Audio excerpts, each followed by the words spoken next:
പരീക്ഷ സ്വന്തം കഴിവിൽ ആശ്രയിച്ച് പരീക്ഷ എഴുതി, വീണ്ടും 2019 തോറ്റു, ഡിപ്രഷനായി, മുറിയടച്ചിട്ടു, മിണ്ടാണ്ട് അവിടെ ഇരിപ്പാണ്. എന്നെ ആര് രക്ഷിക്കും? ഞാൻ ദുർഭകനായ മനുഷ്യ. പറഞ്ഞേ, മരണത്തിന് അധീനമായ ഈ ശരീരത്തിൽ നിന്ന് എന്നെ ആര് മോചിപ്പിക്കും? അപ്പൊ ഇന്നല്ലെങ്കിൽ നാളെ നമ്മുടെ ജീവിതത്തിലെ മരണത്തിന് അധീനമായ ഈ ഡിപ്രസീവ് സ്റ്റേറ്റിൽ നിന്ന്, ഈ തകർച്ചയിൽ നിന്ന് ആരെന്നെ മോചിപ്പിക്കും എന്ന് ചോദിക്കാത്തവരാരുമില്ല. ആരെന്നെ മോചിപ്പിക്കുമെന്ന് ചോദിച്ചാൽ ലോകത്തിലെ ഒരു പുസ്തകം മാത്രമേ മറുപടി. അതാണ് ജീവിതത്തിൽ ജപ്തി ആയാലും, ബിസിനസ് തകർച്ചയായാലും, പരീക്ഷ തകർച്ചയായാലും, ആരോഗ്യ തകർച്ചയായാലും ചില സമയത്ത് തകർന്നു പോകാം. അവിടെ കിടന്നുകൊണ്ട് അവൻ ചോദിക്കുന്ന ചോദ്യമാണ്, എന്താണ്? ആരെന്നെ മോചിപ്പിക്കും? ആരെന്നെ മോചിപ്പിക്കുമെന്ന് മനുഷ്യരാശിയുടെ ഒപ്പം പക്ഷം നിന്നുകൊണ്ട് ചോദിക്കുന്ന പുസ്തകമാണ് ബൈബിൾ. ആരെന്നെ മോചിപ്പിക്കുമെന്ന് നിങ്ങൾക്ക് വേണ്ടി ചോദിക്കുകയാണ് ബൈബിൾ. ബൈബിളിനൊരു കയ്യടി കൊടുത്തേ. ശ്രദ്ധിക്കട്ടെ. Hallelujah, hallelujah, hallelujah, hallelujah. ശ്രദ്ധിക്കട്ടെ. Hallelujah, hallelujah, hallelujah, hallelujah. ഞങ്ങളുടെ എല്ലാ ആവലാദികൾക്കും ചോദ്യങ്ങൾക്കുമുള്ള ഉത്തരം ഞങ്ങൾക്ക് തരുന്നത് നന്ദി പറയുന്നു. Hallelujah, hallelujah. മഹത്വം, മഹത്വം.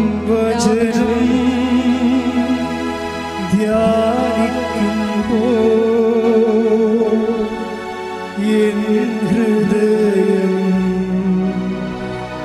ആശ്വസിക്കും, കൂരിരുളിൽ താഴ്വരയിൽ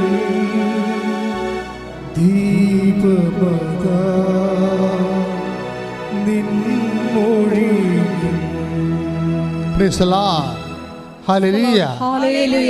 ഇപ്പോൾ ഞാൻ ദുർഭകനായ മനുഷ്യൻ, എന്താണ്? ആരെന്നെ മോചിപ്പിക്കും?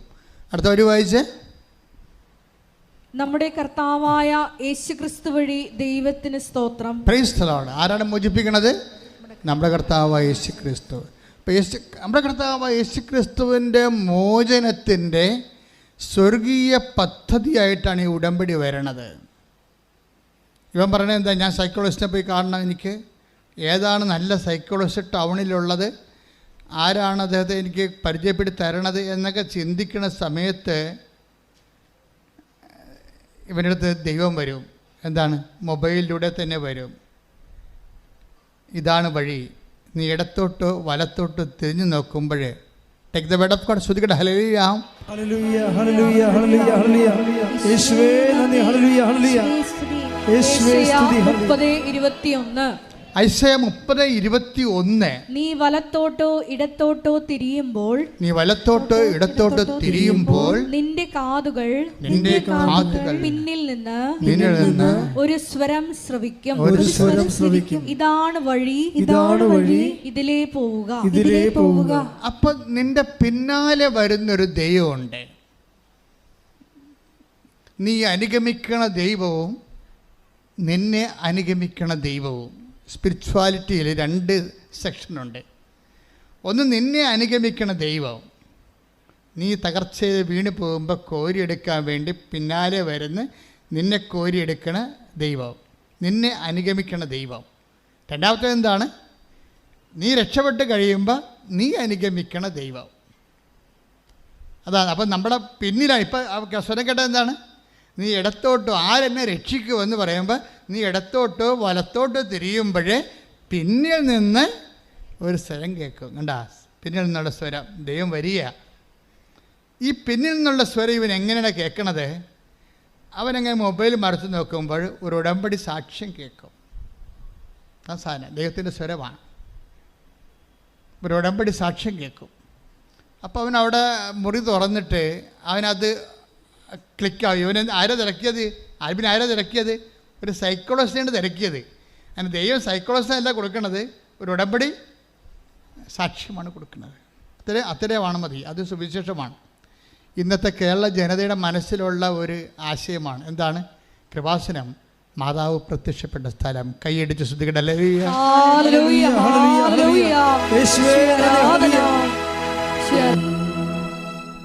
ഇത്രയും മാത്രം. This is the primary first hand knowledge. ഇന്നത്തെ മനുഷ്യരുടെ വീണ്ടെടുപ്പിൻ്റെ ഒരു നോഷൻ ഓഫ് റിഡംഷൻ, കൃപാസനം, മാതാവ് പ്രത്യക്ഷപ്പെട്ട സ്ഥലം. ഇത് കേട്ടപ്പോൾ ഇവർ ഭയങ്കര സന്തോഷമായി. അവരെന്താ പറയണത്? എനിക്ക് ഈശോയുടെ അധികം ബന്ധമൊന്നുമില്ല, പക്ഷേ എനിക്ക് മാതാവിനോട് ഭയങ്കര ബന്ധമായിരുന്നെന്ന്. ഇപ്പോഴല്ല, പണ്ട്. എനിക്ക് ഈശോയുടെ അധികം ബന്ധമൊന്നുമില്ല, പക്ഷേ എനിക്ക് മാതാവിനോട് ഭയങ്കര അടുപ്പമാണ്. എന്താ കാര്യത്തിൽ? ഞാൻ പണ്ട് വല്ലാർപാടം പള്ളിയിൽ എല്ലാ സന്ധ്യയ്ക്കും പോയി മാതാവിനെ കാണുമായിരുന്നു.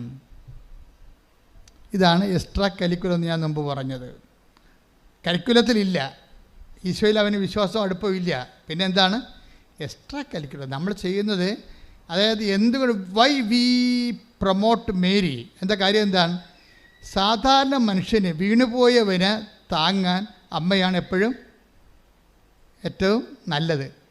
ഇപ്പം അന്ന് അമ്മയുമായിട്ട് ഒരു കാലത്ത് ഇവനൊന്ന് പച്ചപ്പിടിച്ച് വരുന്ന പഠനകാലങ്ങളിൽ അമ്മയുമായിട്ട് ഇത്തിരി അടുപ്പം ഉണ്ടായിരുന്നു. അമ്മ അത് സൂക്ഷിച്ചു വെച്ചിരുന്നു. ഇവൻ ചത്തതുപോലെ കിടക്കുകയാണെങ്കിലും ഇവനെ പൊക്കിക്കൊണ്ടുവന്ന് അമ്മ ആ ഉടമ്പടി ധ്യാനം കാണിച്ചു കൊടുത്ത ആദ്യം. അമ്മ വന്നെ വരവ് കണ്ടില്ലേ? ആൾ പതുക്കെ ഈ ആളെ ടേക്കപ്പ് ചെയ്യാൻ പോയി. ഇവൻ 0 ആയിപ്പോയി. സൈക്കോളജിസ്റ്റിനെ കാണുന്നത് മാനസിക വിഭ്രാന്തിയുള്ള ആൾക്കാരാണ്. അങ്ങനെയുള്ളൊരു അവസ്ഥയിലേക്ക്, ഡിപ്രഷൻ മൂഡിലേക്ക് തൻ്റെ മകൻ പോകണമെന്ന് മനസ്സിലാക്കിയപ്പോൾ അമ്മ അവൻ്റെ ഒരു വഴി കാണിച്ചു കൊടുക്കുകയാണ്, ഉടമ്പടി.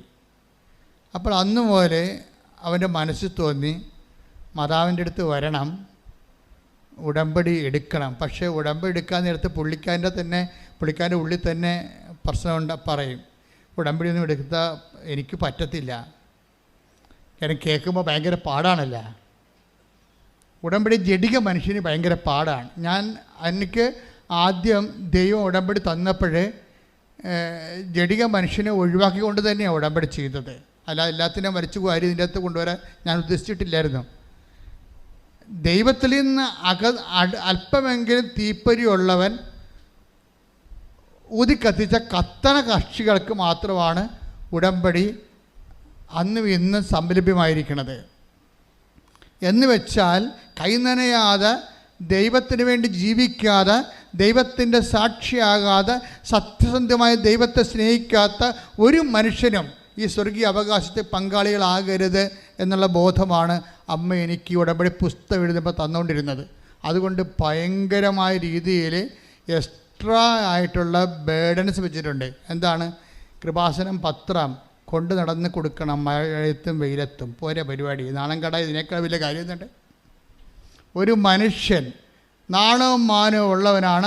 അവനെക്കുറിച്ച് തന്നെ ആവശ്യമില്ലാത്ത അതിബോധ്യങ്ങളുണ്ടെങ്കിൽ അവന് ഉടമ്പടിയിൽ പങ്ക് ഉണ്ടാകരുതെന്ന രീതിയിൽ തന്നെ ഇത് ചെയ്തിരിക്കണത്.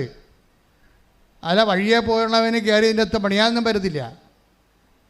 അതായത് ദൈവത്തോട് അല്പമെങ്കിലും അടുപ്പമുള്ളവനെ, ദൈവത്തിന് വേണ്ടി ജീവിക്കാൻ വേണ്ടി മാത്രം ദൈവസ്നേഹം ഇപ്പോഴും അവശേഷിച്ചിരിക്കുന്നവനെ രക്ഷപ്പെടാനുള്ള മാർഗമായിട്ടാണ് ദൈവം ആദ്യം ഉടമ്പടി തന്നത്. അതുകൊണ്ട് തന്നെ രോഗികളെ പോയി കാണണം. അപ്പോൾ അവൻ രോഗികളെയും കാണണം. അതിന് ഏത് രോഗികളെ കാണാനാണ്? രോഗികളെ ഞാനെങ്ങനെ കാണും?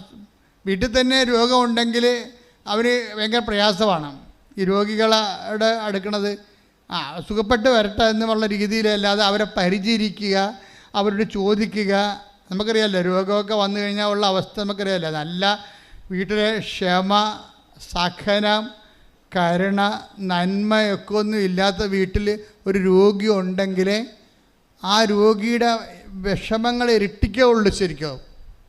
കാര്യം നമ്മളിങ്ങനെ അവരുടെ പുതപ്പൊക്കെ കറക്റ്റ് ചെയ്ത് വെച്ചൊക്കെ ഇരിക്കുമ്പോൾ ഇരുന്നേച്ചും പുതപ്പൊക്കെ കറക്റ്റ് ചെയ്ത് മൂത്രമൊക്കെ കഴുകിയൊക്കെ മാറ്റിയിട്ട് വീഴുമ്പോഴാണ് നമ്മൾ പിന്നെ തിരിച്ചു വരുമ്പോൾ പിന്നെ വയറ്റിൽ നിന്ന് പോയി കിടക്കണം കാണാം. അത് പിന്നെ ഒരു കണക്കിന് റബ്ബർ ഷീറ്റ് ഇട്ട് വെച്ചും നമ്മൾ ആ തോർത്ത് കൊണ്ടുപോയി വാഷ്റൂമിൽ ഇട്ട് വെച്ചും ഈ പണ്ടാരത്തിന് ചാകാൻ പാടില്ല എന്ന് ഒരു പ്രാവശ്യമെങ്കിലും മനസ്സിലോർക്കാതെ ഒരു രോഗി മരിക്കുന്നില്ല എന്നുള്ളതാണ് കുടുംബങ്ങളുടെ അവസ്ഥ. പക്ഷേ ഈ രോഗിയുടെ വിശുദ്ധീകരണമല്ല ഉദ്ദേശിച്ച ദൈവം. ഈ രോഗിയെ നോക്കാൻ വേണ്ടി ഒരാളവിടെ നിർത്തിയിട്ടുണ്ട്. ഈ ക്ലാവ് പിടിച്ച ക്രിസ്ത്യാനിയെ അവൻ എന്ത് ജാതിപ്പെട്ടവനായാലും. ക്രിസ്ത്യാനി എന്ന് പറയുന്നത് ആരാ? ക്രിസ്തുവിന് വേണ്ടി. അവൻ ചിലപ്പോൾ മാധവനെന്ന കാർത്തികെന്നൊക്കെയും പേര്, പക്ഷെ ദൈവത്തിൻ്റെ ഉള്ളിൽ അവൻ ക്രിസ്ത്യാനിയായിരിക്കും, ദൈവത്തോട് വിശ്വാസമുള്ള ആളായിരിക്കും. അവരുടെ ഉള്ളിൽ വല്ല ക്ലാവ വല്ലതും ആത്മാവിനുണ്ടെങ്കിൽ ദൈവം തേച്ച് മിനുക്കി വെളുപ്പിക്കണ കാലമാണ് ഈ രോഗികളൊക്കെ വീട്ടിൽ കിടക്കണ കാലം എന്ന് പറഞ്ഞാൽ. ഈ ഉടമ്പടി വിളക്കൊക്കെ ഉണ്ട്, ഇങ്ങനെ തിളങ്ങി നിൽക്കണത് എന്തുകൊണ്ടാകുക? ഇങ്ങനെ തിളങ്ങി അങ്ങനെ ജീവിതകാലം മുഴുവൻ നിൽക്കുകയല്ലേ. ഇതിനെ കൊണ്ടൊക്കെ കഴുകും കുറച്ച് കഴിയുമ്പോൾ ചേച്ചിമാർ കൊണ്ടുപോയി ബ്രാസോയിട്ടൊക്കെ പിടിപ്പിച്ച് ഉരപ്പിച്ച് ഇതിൻ്റെ കഷ്ണമൊക്കെ ഊരിയെടുത്തിട്ടൊക്കെ കൊണ്ട് മിനുക്കി പണി ചെയ്യണത്, മിനുക്കി കൊണ്ടുവന്ന് വെക്കണത്. പിന്നെ എറണാകുളത്ത് ഒരു ചേട്ടായി ഒരു മരുന്നും കൊണ്ടുവരും, ഒരു ദിവസം മുഴുവനും രാത്രി ഇവിടെ ഇരുന്നുകൊണ്ട് ഇതെല്ലാം തേച്ച് മിനുക്കും, ചേട്ടായിയും ചേട്ടായിയുടെ ഭാര്യയും കൂടി. അവർക്കിതിൻ്റെ പണിയാണ്. അപ്പോൾ ഇത് കണ്ടപ്പോൾ അവർക്ക് തോന്നി ഇത് മിനുക്കി കൊടുക്കണം, മാതാവിൻ്റെ മുമ്പിൽ നിന്ന് കത്തണ വിളക്കല്ലേ, മിനുങ്ങിയിരിക്കട്ടെ എന്ന്. അപ്പോൾ ദൈവത്തിൻ്റെ മുമ്പിൽ കത്തണ വിളക്കാണ് നമ്മൾ മിനുങ്ങിയിരിക്കാൻ വേണ്ടി നമ്മളുടെ സ്വാർത്ഥതയുടെ, നമ്മളുടെ വൈരാഗ്യത്തിൻ്റെ, നമ്മളുടെ അങ്ങനെയുള്ള ക്ലാവുകൾ ദൈവം കഴുകിക്കളയണത് കുമ്പസാരത്തിലൂടെയല്ല, മറിച്ച് ഒരു രോഗിനെ വീട്ടിൽ തന്നുകൊണ്ടാണ്. ഒരു രോഗിനെ വീട്ടിൽ തരുമ്പോൾ നിനക്കറിയാമല്ലോ, ഒന്നാമത്തേൽ നിനക്ക് മര്യാദയ്ക്ക് രുചിയുള്ള ഭക്ഷണം കഴിക്കാൻ പറ്റത്തില്ല. എന്താ കാര്യം? രോഗിക്കുള്ള ഭക്ഷണങ്ങൾ പല വ്യത്യാസമുള്ള ഭക്ഷണങ്ങളായിരിക്കും. പിന്നെ എന്താ പ്രശ്നം വെച്ച് കഴിഞ്ഞാൽ ആ രോഗിയുടെ മരുന്നും മണവും ഒക്കെ കേത് കാരണം നിനക്ക് ആ രോഗി കിടക്കണ മുറി കയറിക്കഴിഞ്ഞാൽ നിനക്ക് ഭക്ഷണം കഴിക്കാൻ പറ്റത്തില്ല. ഇങ്ങനെയുള്ള കുറേ സാഹചര്യങ്ങൾ ക്രിസ്തുവിൻ്റെ നാമത്തിൽ നീ ഏറ്റെടുക്കുമ്പോൾ ആണ് നീ പുണ്യപൂർണ്ണമായിട്ട് വരണത്. മനസ്സിലായില്ലേ? പണിയാണേ, നിസ്സാരമല്ല. കൃപയുടെ വഴികൾ അങ്ങനെയാണ് വെച്ചിരിക്കണത്. അല്ലാതെ ആരും ഇങ്ങനെ കൈ നനയാതെ മീൻ പിടിക്കാമെന്ന് വിചാരിക്കരുത്. കാര്യം ദൈവം അങ്ങനെ ചെയ്തിട്ടില്ല. കുരിശുരൂപം കാണുമ്പോൾ അറിയാൻ പറ്റും എന്താണ്. ഇതിന് കഷ്ടപ്പെട്ട് തന്നെയാണ്, പാപത്തിന് പരിഹാരം ചെയ്തിട്ട് തന്നെയാണ് നമ്മൾ വീണ്ടെടുത്തിരിക്കണമെന്നുണ്ടെങ്കിൽ അതിൻ്റെ ഒരു ഇൻസ്റ്റാൾമെൻറ്റ് നമ്മുടെയൊക്കെ ചോദിക്കും. കർത്താവ് എനിക്ക് വേണ്ടി തൂങ്ങി മരിച്ച് കഷ്ടപ്പെട്ട് പങ്കപ്പാട് അനുഭവിച്ചല്ല എന്നിങ്ങോട്ട് എൻ്റെ ഓഹരി തരാൻ പറഞ്ഞാൽ പറയും നീ അത് പേയ്മെൻറ്റ് ചെയ്യാൻ പറയും, നിൻ്റെ പേയ്മെൻറ്റ് വെക്കാൻ പറയും, നിൻ്റെ പേയ്മെൻറ്റ്. അതുകൊണ്ട് തന്നെ നമ്മളുടെ ഓരോ ശുശ്രൂഷകളും കർത്താവിൻ്റെ നാമത്തിലായിരിക്കണം. വേറെ ആരുടെ നാമത്തിൽ, നിൻ്റെ ഭർത്താവിൻ്റെ നാമത്തിൽ കുഞ്ഞുങ്ങൾ നോക്കിയിട്ട് കാര്യമില്ല. എൻ്റെ ചേട്ടായി നിങ്ങളെ ഓർത്താണ് ഞാൻ കുഞ്ഞുങ്ങളെ നോക്കിക്കൊണ്ട് ഇവിടെ നിൽക്കണത്. ഭയങ്കര പാടാണ് കേട്ടോ. നമ്മുടെ കുഞ്ഞുങ്ങളാണെന്ന് പറഞ്ഞാൽ അനുഭവിക്കണം ഞാനാണ്. കാര്യം 3 കുഞ്ഞുങ്ങളുണ്ട്, ഒരു തള്ളയും. ഭർത്താവ് വീട്ടിലില്ല. അമ്മായി അമ്മ ഉണ്ടെന്ന് പറയുമ്പോൾ ഈ തക്കത്തിന് അവർ സ്വന്തം മകളുടെ കുഞ്ഞുങ്ങളെ നോക്കാൻ പോയിരിക്കുകയാണ്. മനഃപ്പുറം പോയതാണെന്ന് നമുക്കറിയാം, അവർക്കും അറിയാം. പക്ഷെ അവർക്ക് പോകാതിരിക്കാൻ പറ്റത്തില്ല. അവർക്കിടെ കുഞ്ഞുങ്ങൾക്ക് പോയി നോക്കേണ്ടത് ഇവർക്കൊരു പണി കൊടുക്കാൻ വേണ്ടി അവരുടെ മനസ്സിലുള്ള ചിന്ത. ഇങ്ങനെ അഴുക്ക് പിടിച്ച ചിന്തകളുമായിട്ട് ജീവിക്കണ അമ്മായിയമ്മമാരും ഉണ്ട്, മരുമക്കളുണ്ട്. അമ്മാമ്മയൊക്കെ ക്ഷീണമായിട്ട് കിടക്കുമ്പോൾ തന്നെ വീട്ടിൽ അതൊക്കെ ഇവിടെ നിന്നാൽ ഇവരെയും കൊണ്ട് ആശുപത്രിയിൽ പോകേണ്ടി വരുമെന്ന് ചോദിച്ചാൽ മരുമക്കൾ കിട്ടിയ വണ്ടിക്ക് ഓട്ടോറിക്ഷയ്ക്ക് വീട്ടിൽ പോകണം മക്കളുണ്ട്. പിന്നെ 2 ആഴ്ച കഴിഞ്ഞ് ചിലപ്പോൾ 2 ആഴ്ച കഴിഞ്ഞാൽ വരത്ത് വിളിച്ച് ചോദിക്കും ചത്താ കവി ചത്താ എന്നൊക്കെ ചോദിക്കും. ഈ ആൾക്കാർ ഉടമ്പടി എടുത്താൽ ചീറ്റിപ്പോകാൻ സാധ്യതയുണ്ട്. ഉടമ്പടി എടുത്ത കാര്യം നമ്മുടെ മനസ്സ്, ഉടമ്പടി എന്ന് പറയുന്നത് ദൈവവുമായിട്ടുള്ള ഉടമ്പടിയാണ്. ആ ഉടമ്പടിയിൽ വ്യക്തികൾ എപ്പോഴും ദൈവ സ്വഭാവം ക്രമേണ പ്രാപിച്ചുകൊണ്ടിരിക്കാൻ ഉള്ള സംവിധാനങ്ങൾ പ്രയോജനപ്പെടുത്താൻ, അല്ല ഒടിച്ചോടിയിട്ട് കാര്യമൊന്നുമില്ല. പ്രാർത്ഥിക്കുക, കർത്താവായ ദൈവമേ, എന്റെ വീട്ടിൽ എന്റെ ആത്മാവ് വെട്ടിത്തിളങ്ങാൻ ദൈവം സ്ഥാപിച്ചിരിക്കണ വിശുദ്ധീകരണ സാഹചര്യങ്ങളോടെ ദൈവ സ്നേഹത്തോടെ സമീപിക്കുവാൻ എന്നെ സഹായിക്കണമേ. ശ്രുതികട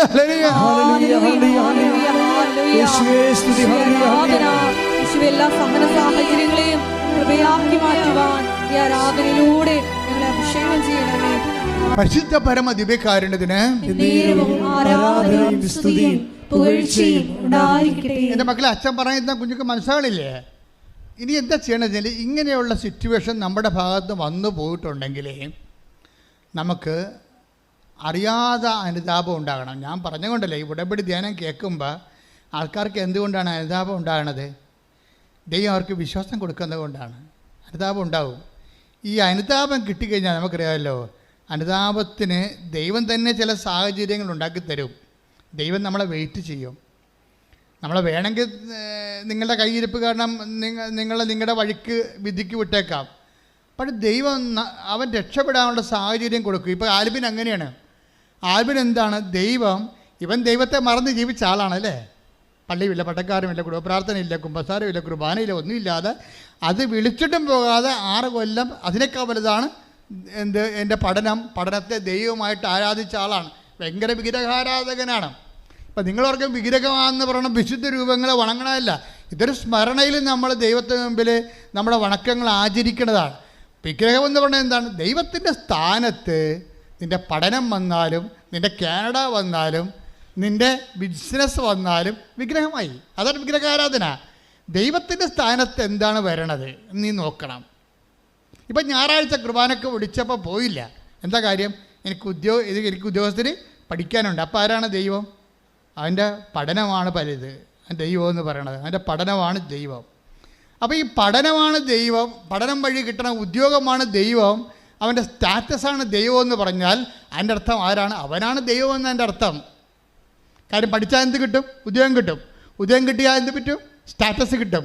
ആർക്കും സ്റ്റാറ്റസ് കിട്ടും? നമുക്ക്. അപ്പോൾ ആരാണ് ദൈവം? നമ്മൾ. അവനവൻ കടമയാണ് ഈ സംഭവം. അവനവനാണ് ദൈവം എന്നാണ് പറയണത്. നമ്മൾ ദൈവത്തെ മറന്നുകൊണ്ട് വേറെ എന്തെല്ലാം വസ്തു, വീട്, ചില ചേട്ടത്തിമാരൊക്കെ ഞാൻ കണ്ടിട്ടുണ്ട്. അവർ കച്ചവടം നടത്താൻ വേണ്ടി ഇവിടെ വരും. അച്ഛാ, ഒരു കച്ചവടം നടത്തണം, ഒരു കാശുരം ബെഞ്ചരിച്ച് കാഷ് ബോക്സിൽ ഇടണം. ഞാൻ പറഞ്ഞ കാഷ് ബോക്സിലൊക്കെ ബെഞ്ചരിച്ചൊക്കെ തരാം. പക്ഷേ ഈ കച്ചവടം നിങ്ങൾ അവസാനം ദൈവമാക്കരുത്. കാര്യം ഇപ്പം അവർക്ക് മര്യാദയ്ക്ക് ഭക്ഷണം കഴിച്ച് ജീവിക്കാൻ പറ്റണുണ്ടേ. അവരുടെ ഒരു ചിന്ത എന്ന് പറയണത് ഒരു റോഡ് കറങ്ങി തിരിഞ്ഞ് വരുന്നുണ്ട് നമ്മുടെ നാട്ടിലേക്ക്, നമ്മുടെ ഭാഗത്തേക്ക്. അപ്പം നമ്മൾ കച്ചവടം കിട്ടില്ലെങ്കിൽ എലിസിക്കുട്ടി നേരത്തെ പോയി കച്ചവടം വെച്ച് പാസ്സാക്കി നാട്ടുകാരെല്ലാം ഉള്ളിയും മുളകും പുളിയൊക്കെ മേടിക്കാൻ വേണ്ടി അവിടെ ചെല്ലും. അവിടെ പറ്റുപടി തുടങ്ങിക്കഴിഞ്ഞാൽ പിന്നെ ഒരു പൂച്ചക്കളി ഇവിടെ വരത്തില്ല. അതുകൊണ്ട് നമ്മൾ നേരത്തെ ഓടുന്ന പട്ടിക്ക് ഒരു നേരം നേരത്തെ എറിഞ്ഞു കഴിഞ്ഞാൽ സ്വാഭാവികമായിട്ടും അവളേക്കാൾ 10 പൈസ കൂടുതൽ നമുക്ക് ഉണ്ടാക്കാം വേണ്ടെന്നും കടമിടണ്ടെന്നും അല്ല അച്ഛൻ പറഞ്ഞത്. അച്ഛൻ പറഞ്ഞതിൻ്റെ കാരണം ഇത്രയേ ഉള്ളൂ. നാളെ എൽസിക്കുട്ടിക്ക് വേണ്ടി പണി കൊടുക്കാൻ വേണ്ടി ഞായറാഴ്ച മുടക്കിക്കൊണ്ട് കടയും തുറന്നുകൊണ്ടിരിക്കുന്നതല്ലേ പറയണത്. മനസ്സിലായില്ലേ? ഒത്തിരി കടക്കാർ നശിച്ചു പോയതിൻ്റെ കാരണം, ഒത്തിരി പശുക്കൾക്ക് രോഗം വന്ന് ചത്തുപോയതിൻ്റെ കാരണം ഈ പാല് കറക്കാനും കറവെടുക്കാനും കുഞ്ഞുങ്ങളെ തീറ്റാനും കുഞ്ഞുങ്ങളെ കൊണ്ട് കെട്ടാനും വേണ്ടി കൃപാനെ നിങ്ങൾ ഈട് വെച്ച് കൊടുത്തു എന്നാണ് എൻ്റെ അർത്ഥം. അവർ തിരിച്ചു വരാൻ വേണ്ടി നോൻപ് കാലത്ത് കർത്താവ് ആഗ്രഹിക്കുന്നുണ്ട്. തിരിച്ചു വരട്ടെ. ശ്രുതികട്ടെ. Hallelujah, hallelujah, hallelujah, hallelujah. പൂർണ്ണമായി നിർത്തുപേക്ഷിച്ചുകൊണ്ട് ഈ അടുക്കിലേക്ക് നോമ്പുകാലത്ത് തിരിച്ചു വരുവാൻ ഈ ആരാധനയിലൂടെ ഞങ്ങൾ അഭിഷേകം ചെയ്യണമേ. കടപ്പുറത്ത് ഒത്തിരി കത്തോലിക്കർക്ക് പണി കിട്ടിയിട്ടുണ്ട്. എങ്ങനെയാണെന്നറിയാമോ? ഞാൻ ഈ അടുത്ത ഇടപെടെ പേരൊന്നും പറയത്തില്ല, അവർ വണ്ടി പിടിച്ചോടെ തന്നെ തല്ലിച്ചും പോകും. അതെന്താ പ്രശ്നമെന്ന് വെച്ചാൽ, ഞാൻ 2ാമത്തെ കുർബാനയാണ് ചെല്ലിയത് ആ പള്ളിയിരിക്കുമ്പോൾ. അപ്പോൾ 2ാമത്തെ കുർബാന ചെല്ലിക്കൊണ്ടിരിക്കുന്ന സമയത്ത് അപ്പോൾ ഒരു 10-11 മണിയാവും പിള്ളേരുടെ കുർബാനയാണ്. അപ്പോൾ ചില ആൾക്കാർ പേരൊക്കെ ഇരിക്കുമ്പോഴും അയാളുടെ മുഖം വരെ ഉണ്ട്. ഇന്നാളെ മരിച്ചു പോയ കക്ഷി. അപ്പം അയാൾ വന്ന് പള്ളിയുടെ വാതിക്കെ എന്ന് വെച്ച് അകത്ത് നിൽക്കുന്നവരെ കാണിച്ചത് ഇങ്ങനെ കാണിക്കും. ഇതിങ്ങനെ. എൻ്റെ അർത്ഥം എന്താ അറിയാവാ? ചെമ്മീൻ കടലിൽ വന്നിട്ടുണ്ടെന്നാണ്. അപ്പം തന്നെ ഇവർ മുടും കൊട്ടിക്കൊണ്ട് ഒറ്റ ഓട്ടം ഓടും പള്ളിയുടെ അകത്തിരുന്ന പാർട്ടി. ഇപ്പം ആ കാലം മാറി. ഇപ്പം വിശ്വാസത്തിലാണ് ആൾക്കാർ ജീവിക്കുന്നത്. ഞാൻ 10 കൊല്ലം കടലിൽ ജോലി ചെയ്തത് ഈ ഒരു കാര്യം കാരണമാണ്. ജനങ്ങൾ പെരുന്നാളും പടയനും കാണിച്ച് പള്ളിയിൽ കൂടുമെങ്കിലും അവരുടെ ജീവിതത്തിൽ ദൈവത്തെ മറന്നവർ ജീവിക്കാം. ഇത് അവർ മാത്രമല്ല, കേരളത്തിൽ പരക്കെ ഉള്ള ഒരു പ്രശ്നമാണത്. ഇപ്പം എന്താ സംഭവിക്കുക? ആരെങ്കിലും ചിലർ പറയും, അപ്പം ഞാൻ പറഞ്ഞിടാ നിന്നെ ഞായറാഴ്ച കുർബാന കണ്ടില്ല. അപ്പോൾ അവർ പറയും, അച്ഛാ അരേമാർക്ക് ഭയങ്കര കോരാരെന്ന് പറയും. അരേമാരുന്ന് അരേ സമുദായത്തിൽപ്പെട്ട സംഘം, അവർക്ക് ഞായറാഴ്ച ഇല്ലല്ലോ. അപ്പോൾ അവർ മീനും കൊണ്ട് വരുമ്പോൾ അവർക്ക് നല്ല വില കിട്ടും. അപ്പോൾ ഇവനത് കണ്ടിട്ട് അടുത്ത ഞായറാഴ്ച ഇവനും തള്ളിപ്പോകും കുർബാനക്ക് കൂടാതെ. അപ്പോൾ ഈ പ്രലോഭനം എന്ന വഴിക കണ്ടില്ലേ? അപ്പോഴേ ഏതെങ്കിലും ഞായറാഴ്ച ആചരിക്കാൻ ബാധ്യസ്ഥമില്ലാത്ത ആൾക്കാർ അവർ കാണിക്കുന്ന കാട്ടായങ്ങളുടെ കൂടെ നമ്മൾ ദൈവത്തെ മറന്നുകൊണ്ട് അതേ ചാവിൽ തന്നെ ഞായറാഴ്ച ആചരിക്കാൻ ബാധ്യതയുള്ള നമ്മളും കൂടി ചെല്ലുമ്പോഴേ ഇങ്ങനെ കുറച്ച് ജീവൻ പോയി നമ്മളിപ്പോൾ ആൽബിനെ പോലെയാവും, മുറി അടച്ചിട്ട് സൈക്കോളജിസ്റ്റിനെ കാണേണ്ട അവസ്ഥയാവും. അങ്ങനെയാണ് ആൾക്കാർ ദൈവിക ജീവൻ എന്നാണ് പറയണത്. അത് നഷ്ടപ്പെടുത്തുന്നത് ഇങ്ങനെയാണ്. ദൈവത്തിൻ്റെ വചനങ്ങൾ അറിഞ്ഞിട്ടും ചെയ്യാതെ അങ്ങനെ ഒരു വചനമുണ്ട്. Take the word of God. ശ്രുതികട ഹല്ലേലൂയ ഹല്ലേലൂയ ഹല്ലേലൂയ യേശുവേ നന്ദി ഹല്ലേലൂയ